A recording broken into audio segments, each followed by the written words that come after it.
बिस्मिल्लाहिर्रहमानिर्रहीम। अस्सलाम वालेकुम वरहमतुल्लाहि वबरकातुहू। इमरान खान साहब ने अपनी इस अय्याम असीरी में कभी भी अपने हेल्थ इश्यूज़ के बारे में कंप्लेन नहीं की, कभी भी उनकी सेहत ख़राब नहीं हुई। लेकिन ऑफ लेटली उन्होंने ये बताया है जी कि मेरे दांत ख़राब हैं और मैं डेंटल चेकअप कराना चाहता हूँ, जिस पे उन्होंने ट्रायल कोर्ट में भी मेंशन किया। लेकिन अभी तक उनका डेंटल चेकअप नहीं कराया गया और उसके बाद उन्होंने अपने आई इन्फेक्शन का जिक्र किया और उसके लिए भी उन्होंने मदद मांगी गई, लेकिन ये दोनों उनके चेकअप्स नहीं हो सके, जिस पे डिले की जा रही है। और अब आप देख रहे हैं कि 2 हफ्ते की पाबंदी लग गई है कि अडयाला जेल में कोई विजिटर नहीं जा सका। उसका रीज़न जो है वो ये बताया गया है कि जी एक मुमकिन दहशतगर्द हमला की तवक्को थी, जिसके तहत कुछ दहशतगर्द बकौल स्टेट एपरेटस के पकड़े भी गए, तो इसकी वजह से वो लोग वहाँ जा नहीं सकते। और एक एक स्क्रूटनी का अमल है जिसके तहत वो सारा चेकिंग वगैरह कर रहे हैं और लोगों को जेल में नहीं आने जाने दे रहे, जिसकी वजह से वो नहीं मिल रहे। बल्कि एट द सेम टाइम एक गवर्नमेंट की तरफ से ये मुहिम चल रही है, जेल की इंतज़ामिया की तरफ से, कि इमरान खान साहब को सिक्योरिटी रीजंस की वजह से बनी गाला शिफ्ट कर दिया जाए। इमरान खान साहब ने टोटली इसको रिफ्यूज़ किया है कि वो बनी गाला नहीं जाना चाहते, बिकॉज़ वो समझते हैं कि जेल में वो ज़्यादा बेहतर है। बिकॉज़ अगर वो बनी गाला जाना एक्सेप्ट कर लेते हैं तो ऐन मुमकिन है कि गवर्नमेंट ये तासुर देने की कोशिश करे कि इमरान खान ने कोई डील एक्सेप्ट कर ली है, जिसकी वजह से वो एक पुरसाइश जगह अपने घर चले गए हैं, उनको वहाँ शिफ्ट कर दिया गया है, यानी हाउस अरेस्ट कर दिया गया है या वहाँ उनको डिटेन कर दिया गया है। इसलिए he prefers to stay in the jail. लेकिन जेल इंतज़ामिया बार बार ये पोर्ट्रे कर रही है कि इमरान खान की सिक्योरिटी को जेल में देना इंतहाई मुश्किल है। वेर एज मैं इसके बरक्स समझता हूँ। बनी गाला में जो इमरान खान साहब का घर है वो 300-400 कनाल पे है, वो पहाड़ी जगह है और हर तरफ से वो खुली हुई है। मुझे समझ नहीं आती कि उसको वो कैसे सिक्योर बनाएंगे। वेर एज जेल के अंदर ऑलरेडी एक जगह ऐसी है कि जो 100% सिक्योर होती है, जिस पे ऑलरेडी बहुत हेवीली गार्डेड जगह होती है। आप उसकी सिक्योरिटी को डबल बीफ अप कर सकते हैं। और एक ऐसी जगह कि जहाँ पे हर अमला की एसओपी है और वो ट्रेंड है किसी मुमकिन दहशतगर्दी या वारदात को भुगतने के लिए, तो वहाँ पे आप ज़्यादा इंतजाम कर सकते हैं इस तरह की चीज़ें। लेकिन अब सुनने में खबर ये आ रही है कि ये मामला इमरान खान साहब ने अपनी कोर कमेटी के सपुर्द कर दिया है कि आप डिसाइड करें कि in the larger interest of the party कि मुझे क्या करना चाहिए, कि मैं यहीं रहूं या मुझे करूं। बहरहाल अभी तक कोई फैसला नहीं आया, लेकिन अब तो नया इशू है कि इमरान खान साहब से कोई मिल ही नहीं सकता। सो नोबडी नोज़ कि उनकी सेहत कैसी है। इस पे कंटेम्प्ट ऑफ कोर्ट भी हो चुकी है मुख्तलिफ मामलात के अंदर। सुप्रीटेंडेंट जेल साहब जो हैं वो अदालत में पेश होते हैं और वहाँ कहते हैं जी मैं देख रहा हूँ, मैं समझ रहा हूँ, दहशतगर्द आ रहे हैं, जा रहे हैं, जेल के बाहर हैं, जेल के ऊपर हैं, जेल की बाईं जानिब में, दाईं जानिब है, मैं देख लेता हूँ, समझ लेता हूँ, कर लेता हूँ। आई बाई शाई कर रहे हैं। अदालत को भी उन्होंने चक्कर डाला हुआ है, लेकिन अदालतें भी मुसर हैं। और मुझे जो अंदेशा है कि ये ना हो कि जिस तरह डीसी इस्लामाबाद को सज़ा होगी कि सुप्रीटेंडेंट जेल साहब को, जो शायद सुना है बहुत ही फन खान अफसर हैं, उनको भी इस्लामाबाद हाई कोर्ट की तरफ से कोई सज़ा या सख्त सरजनिश या वार्निंग मिल जाए। लेकिन वो भी बज़िद हैं अपने उस पर कि जनाब मुझे बहुत यहाँ पे लॉ एंड ऑर्डर का इशू है, तो इसलिए मुझे बड़ा मुश्किल हो रहा है इस चीज़ को देखना कि मैं इमरान खान साहब की सिक्योरिटी कैसे हल करूँ।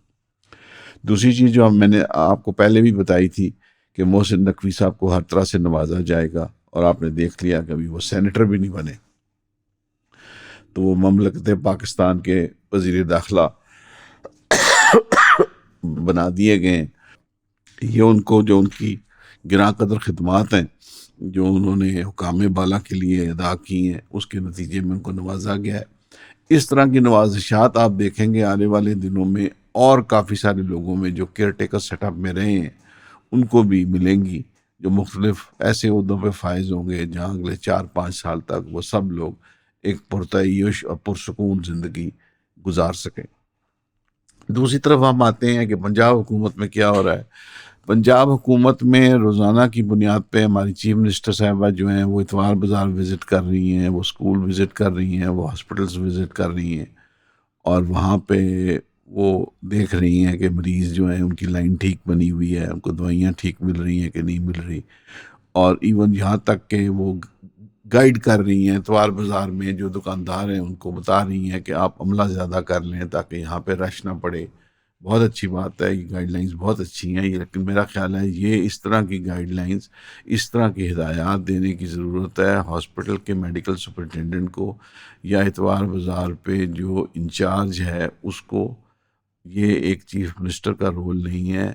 अब उनकी देखा देखी तमाम कमिश्नर, तमाम डीसी, तमाम मिनिस्टर, चीफ सेक्रेटरी साहब सारा ये काम कर रहे हैं। और रमज़ान शरीफ के अंदर, रोज़े के अंदर, अगर आप सुबह के औकात में 4-5 घंटे इस किस्म के दौरे कर लें तो बाकी टाइम आप कुछ करने के काबिल नहीं रहते। हालांकि इस वक्त गर्मी की शिद्दत नहीं है, रमज़ान बहुत कंफर्टेबल है, रोज़े का टाइम बहुत कम है, उसके बावजूद रोज़ा जो है वो अपना रंग दिखाता है। और बिलखसूस जो शुरू के 5-7-8-10 रोज़े होते हैं, जब तक ह्यूमन बॉडी एक्लेमेटाइज हो रही होती है तो आप पे इम्पैक्ट होता है। तो मुझे नहीं समझ आती कि हम गवर्नेंस पे क्यों नहीं जोर दे रहे, हम अपनी एडमिनिस्ट्रेटिव कैपेबिलिटीज़ को बेहतर क्यों नहीं बना रहे, उस पर क्यों नहीं जोर दे रहे। ये तो एक मैजिस्ट्रेट का काम है, ये एक असिस्टेंट कमिश्नर का मैक्सिमम काम है कि इन जगहों को विज़िट करना। अच्छा, और फिर सबसे अच्छी बात, जो मज़ेदार बात है जो आप देख रहे हैं, कि आप जिस इतवार बाज़ार जा रहे हैं, जिस आप हॉस्पिटल जा रहे हैं, वहाँ से अल्हम्दुलिल्लाह सब अच्छे की रिपोर्ट आ रही है। वहाँ पे मरीज़ भी खुश हैं, इलाज मालजा भी बेहतरीन हो रहा है, वहाँ पे बाज़ारों में भी लोग खुश हैं, वो सौदे ट्रॉलियाँ भर भर के लेके जा रहे हैं, थैले भर भर के ले जा रहे हैं। और ये सब कुछ जो हुआ है ये पिछले 10-15 दिन के अंदर ही हो गया है। यानी ऐसा एक जादू की छड़ी हिली है आने वाली वफाकी और सूबाई हुकूमतों की वजह से, कि हर तरफ इसका बोलबाला हो गया है। पीपल्स पार्टी की गवर्नमेंट का ये स्टाइल नहीं था, लेकिन पंजाब और वफाक में ये देखते हुए उन्होंने भी ये कुछ करना शुरू कर दिया है। और इसकी देखा देखी बलूचिस्तान गवर्नमेंट ने भी, जो वहाँ के चीफ मिनिस्टर हैं सरफराज बुगटी साहब, उन्होंने भी इस तरह के दौरे करने शुरू कर दिए हैं। अब अल्लाह करे इस तरह के दौरों से पाकिस्तान के मसाइल हल हो सकें, लेकिन मेरी समझ है और यकीनन आपकी भी समझ है कि पाकिस्तान के मसाइल बहुत गंभीर हैं, बहुत इंटेंस हैं। वो इस तरह की आई वॉश से, इस तरह की विज़िट से, इस तरह के वक्त ज़िया करने के फार्मूलों से बिल्कुल हल नहीं होंगे। हमेशा की तरह मेरी आपसे रिक्वेस्ट होगी, और आप हमेशा बहुत शफ़क़त से अपने कमेंट्स देते हैं, अपनी राय देते हैं, उससे हमें बहुत गाइडलाइन मिलती रहती है। आपको हमें ये बताना होगा कि इस तरह की जो विज़िट्स हैं, जो हमारे चीफ मिनिस्टर्स और प्राइम मिनिस्टर यूटिलिटी स्टोर्स की कर रहे हैं और इन इतवार बाज़ारों की कर रहे हैं, आया इससे कोई फ़ायदा होता है? या जिस वक्त चीफ मिनिस्टर की विज़िट एक इतवार बाज़ार की हो रही होती है, वहाँ जो सिक्योरिटी प्रोटोकॉल्स लगे होते हैं उससे लोगों को मदद मिल रही होती है या उनके लिए इनकन्वीनियंस हो रही होती है? अपना कैंडिड ओपिनियन दीजिएगा। अगर आप समझते हैं कि उससे बेहतरी हो रही होती है तो यकीनन कीजिएगा, यकीनन हाँ में जवाब दीजिएगा। आप सबकी तवज्जो का बहुत शुक्रिया। अस्सलाम वालेकुम। इयोन का आपसे वादा है कि हम कभी भी किसी का आपको पेड चूरन नहीं बेचेंगे और अपने कंटेंट को मेयारी रखेंगे। जैसे कि आपको पता है कि ऑनलाइन स्पेस के अंदर कंटेंट क्रिएटर्स जो हैं वो बहुत मुख्तलिफ शक्लों अक़साम के हैं और वो अजीब अजीब किस्म का चूरन बेच रहे होते हैं। पेड पॉडकास्ट होती हैं, स्पॉन्सरशिप्स होती हैं, वगैरह वगैरह। तो हम कभी भी आपको चूरन नहीं बेचेंगे। अगर ऐड भी दिखाएंगे किसी प्रोडक्ट का तो कोशिश होगी कि वो एक जय्यद प्रोडक्ट हो, जो उससे आप इस्तेफ़ाज़ा ले सकते हैं और कोई किसी काम की चीज़ हो। तो हमारी दो जायज़ अर्निंग के सोर्सेज हैं कि हम ऐड चला सकते हैं और आप जो मेंबरशिप्स परचेज़ करते हैं, इसमें आपकी सपोर्ट हमें दरकार है। हमारी वेबसाइट खोल के हमारी मेंबरशिप परचेज़ कर सकते हैं आप, जिसके अंदर 4 लाइव जूम सेशंस हैं और मज़ीद इंशाल्लाह ताला हम कंटेंट उसके अंदर ऐड करते रहेंगे। वैसे जो आप पब्लिकली कंज्यूम कर रहे हैं हमारा कंटेंट किसी भी प्लेटफॉर्म के ऊपर, ये अभी भी फ्री है और लॉन्ग टर्म भी इंशाल्लाह ताला फ्री ही रहेगा। तो अगर आप वेबसाइट खोल के हमारी मेंबरशिप लेंगे, जो उसकी मुकर्ररा फीस है, अगर आप वो अदा कर दें या उससे बढ़ के, that would be nice. Bye bye.